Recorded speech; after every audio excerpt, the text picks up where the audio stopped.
En 1950, le roman de Ray Bradbury, Chroniques martiennes, est paru, mais l'écrivain aurait-il pu imaginer que son titre prendrait une signification loin d'être fantastique ? 70 ans plus tard, des millions de personnes suivent les nouvelles venant de Mars. Et aujourd'hui, j'ai pour vous une nouvelle toute fraîche, température moins 90 tout droit, de la mer martienne d'Acédalia. Alors, comme nous le savons déjà, le 18 février 2021, le rover Perseverance a atterri sur Mars.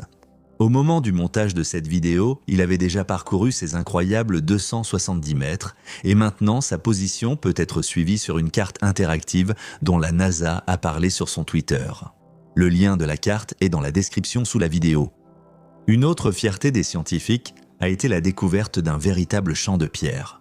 Bien sûr, en effet, les terriens peuvent déjà admirer une photo panoramique des pierres martiennes.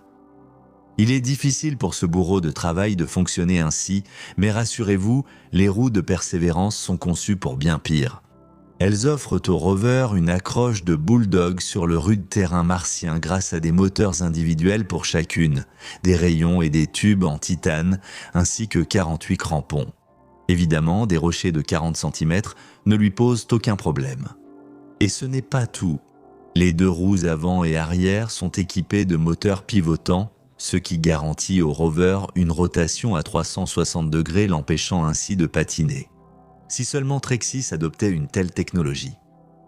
C'est si impressionnant qu'on ne peut qu'admirer le génie des scientifiques et ingénieurs de l'appareil. Mais pourquoi ces talents perdent-ils autant de cellules nerveuses chaque jour ? C'est parce que quiconque a du talent s'inquiète pour sa création. Chaque pas, chaque chute est pour eux une expérience émotionnelle. J'espère vraiment que ma chaîne est regardée par ceux qui sont réellement passionnés par ce sujet et qui s'intéressent aux mystères, non seulement de leur planète natale, mais aussi de tout l'univers. Et vous, croyez-vous aux paroles de Vanga ? On trouvera de la vie dans l'espace et il deviendra clair comment la vie est apparue sur Terre. En explorant l'espace, nous en apprenons davantage sur nous-mêmes et sur notre maison, la Terre. Mais revenons au héros de notre reportage, le rover Perseverance, ou plutôt à son protégé, le drone Ingenuity. C'est lui qui a vraiment mis ses créateurs à rude épreuve, le premier vol. Le premier vol du drone devait avoir lieu le 8 avril ensuite, il a été reporté au 11 mais hélas. En somme, tous ceux qui suivent les chroniques martiennes ont été informés par le service de presse de l'agence spatiale américaine NASA que le vol n'aurait pas lieu avant le 14 avril. Que s'est-il passé ? Récemment, Perseverance a envoyé sur Terre un superbe selfie avec le drone. Et tout cela est dû à un logiciel qui a connu une défaillance. Malheureusement, la couverture du Wi-Fi non protégée par mot de passe sur Mars laisse encore à désirer et la mise à jour a pris beaucoup de temps. Je pense qu'on peut pardonner aux spécialistes une telle erreur car l'atmosphère raréfiée de Mars ne représente qu'un centième de celle de la Terre. Dans de telles conditions, n'importe qui peut être déconcerté. Heureusement, le logiciel a déjà été mis à jour et la direction du déplacement d'Ingenuity est connue. C'était à prévoir car ce petit appareil de seulement 1,8 kg est équipé de deux puissantes hélices coaxiales d'un diamètre de 1,21 m. Et elles tournent à une vitesse incroyable de 2500 tours par minute. Fait intéressant, avant l'atterrissage du rover Perseverance à la surface de la planète rouge, un autre rover nommé Curiosity a célébré un anniversaire particulier.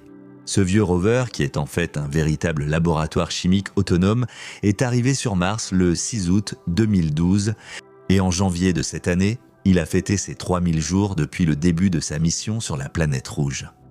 Au cours de son activité, il a constitué une véritable archive de paysages martiens et continue encore aujourd'hui à transmettre régulièrement les prévisions météorologiques martiennes vers la Terre. Nous espérons que Perseverance connaîtra le même succès que son collègue et travaillera tout aussi efficacement. Bien que ce ne soit pas certain. Récemment, des images de la surface de la planète rouge ont enflammé Internet. Des centaines de milliers de personnes débattaient des photos envoyées par les rovers à leurs créateurs. On y voit clairement un arc-en-ciel. Mais un arc-en-ciel peut-il vraiment briller de ses couleurs sur Mars ? Bien sûr que non. L'Administration nationale de l'aéronautique et de l'espace, la NASA a expliqué cette photo inhabituelle de Mars.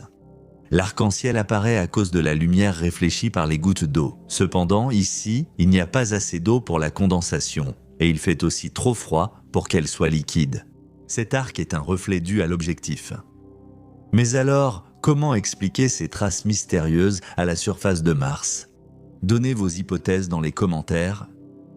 Il est vrai que récemment, Persévérance a réjoui ses créateurs par le succès d'une expérience unique, révolutionnaire pour toute l'humanité.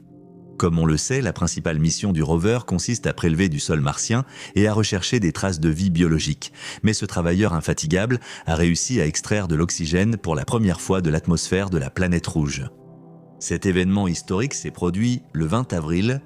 Selon les données de l'Administration nationale de l'aéronautique et de l'espace, un tel succès incroyable a été rendu possible grâce à un appareil très compact.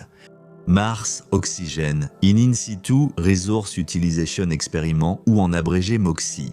Grâce à lui, 5,4 grammes d'oxygène ont été extraits. Cette quantité devrait suffire à assurer la vie d'un astronaute pendant environ 10 minutes et l'appareil n'a pris qu'1 heure pour cela. Il est vrai qu'il a fallu 2 heures entières pour préparer l'expérience. Mais est-ce vraiment important quand la science-fiction devient réalité ? Peut-être n'est-ce pas un hasard si Evgueni Dolmatovski, auteur de paroles célèbres, nous a promis des pommiers en fleurs sur Mars ? Bien sûr, ce n'est qu'un premier pas, mais il est très prometteur.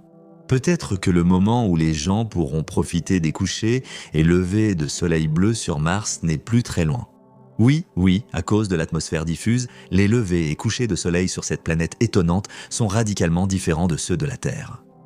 L'oxygène sur Mars est essentiel non seulement pour la respiration des astronautes, mais aussi pour le carburant des fusées. Ainsi, le voyage à l'air simple vers la planète rouge semble annulé. En effet, transporter 50 tonnes d'oxygène et 14 tonnes de carburant pour fusée pour un aller-retour pour 4 astronautes serait une tâche insurmontable pour les spécialistes. Désormais, la production de carburant directement sur place ne semble plus aussi fantastique grâce à la technologie innovante et très prometteuse MOXIE. Le principe consiste à séparer les atomes d'oxygène des molécules de dioxyde de carbone. Heureusement, il y en a suffisamment sur Mars, pas moins de 96%. 6%. Mais le plus intéressant reste à venir. Chinoise, donc de mauvaise qualité ? Vous en êtes sûr ? Le module d'atterrissage Tianwen-1 s'est séparé normalement de l'orbiteur et est entré dans l'atmosphère de Mars, ont annoncé les ingénieurs spatiaux chinois officiels. Le vaisseau spatial chinois sans équipage a atterri avec succès à la surface de Mars le 14 mai 2021 à 23h18 UTC, soit à 2h18 2h18 de Moscou, a rapporté l'agence de presse officielle Xinhua.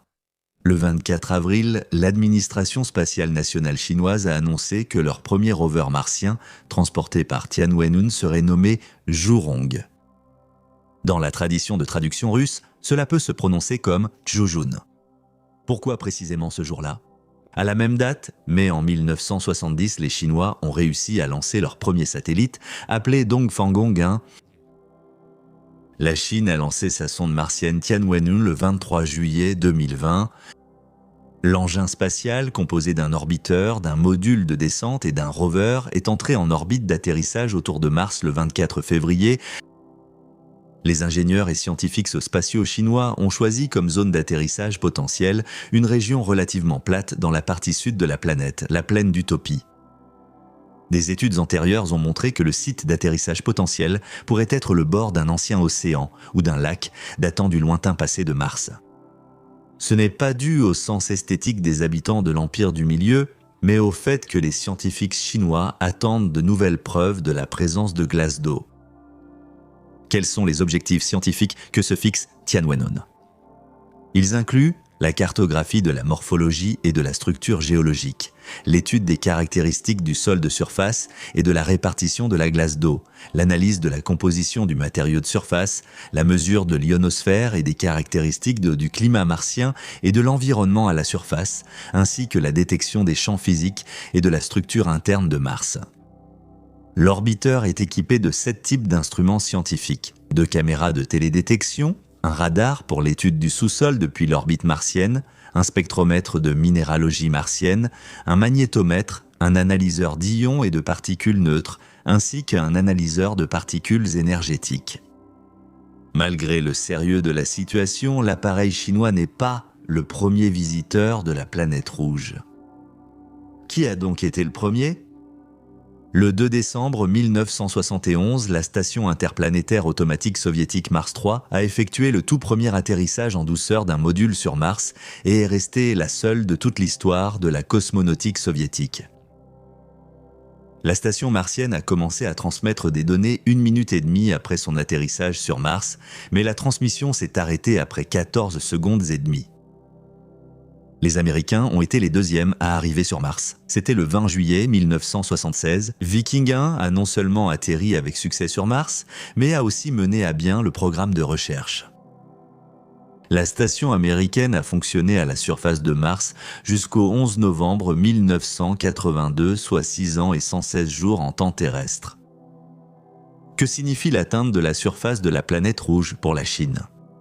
Nombre d'experts pensent qu'avec cette étape, Pékin affirme que la Chine rejoint les grandes puissances et lance une nouvelle ère de la cosmonautique, une nouvelle course à l'espace.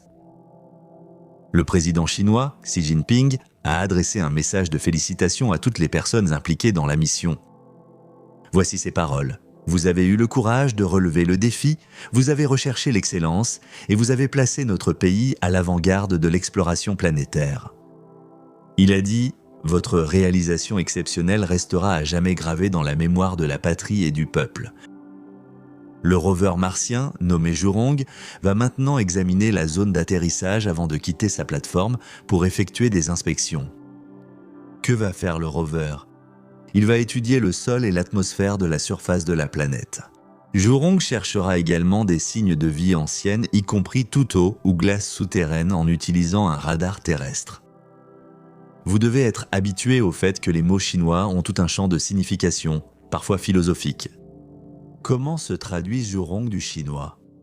Eh bien, Zhurong est le dieu du feu dans la mythologie chinoise ancienne, ce qui fait écho au nom chinois de la planète rouge, Huaxing, qui signifie littéralement « planète du feu » en chinois.